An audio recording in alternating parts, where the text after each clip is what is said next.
ayun guys, Happy Chinese New Year guys. Sabi ni Amo, bawal pa magwalis, bawal pa mag-mop, pero pwede mag-vacuum. So, ang ginawa natin guys, nag-vacuum tayo guys, kasi maraming pinagkainan kahapon at kanina na mga maliliit na sahig, tsaka maraming maliliit na buhok. So, multitasking tayo guys. Yung isang kamay ay hanihawak ng cellphone, gawa nung popo is live. Tapos yung isang kamay guys ay vacuum ang hawak guys. So, dito muna ako sa baba nag-vacuum guys. Pagkatapos ko mag-vacuum sa baba ay aakyat tayo dun sa room ni Amo. Gawawin ng yung room ni Amo, maraming maliliit na buhok. Naglalagas yung buhok ni Amo. Ewan ko, basta araw-araw siya maraming buhok. Araw-araw din siya maalikabok guys. Gawa ng tabing kalsada kami guys. So, kailangan araw-araw yung sahig nababacuum at namamap.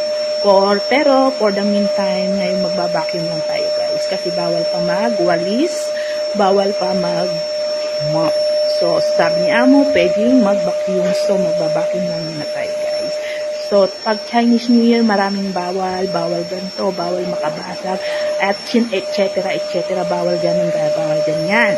So, susunod lang tayo kung ano yung mga gusto nila at panahin nila at mga kasabihan nila pag Chinese New Year, guys. So, ayun, guys. Ayan. Alam mo bang, kahit may nararamdaman tayo, guys, gumagawa tayo ng gawain bahay, guys.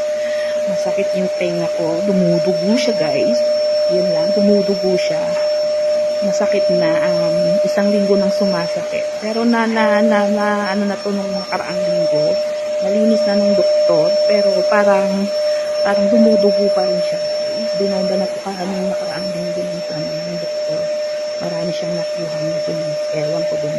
O baka yung nakaraan lang na merong lumalabas sa tenga, nanigas lang siya. Ewan ko. Basta yun na yun guys. Lumasakit yung magkabilang tenga ko na parang merong bubble sound. Ayan. Ayan guys. Bye bye!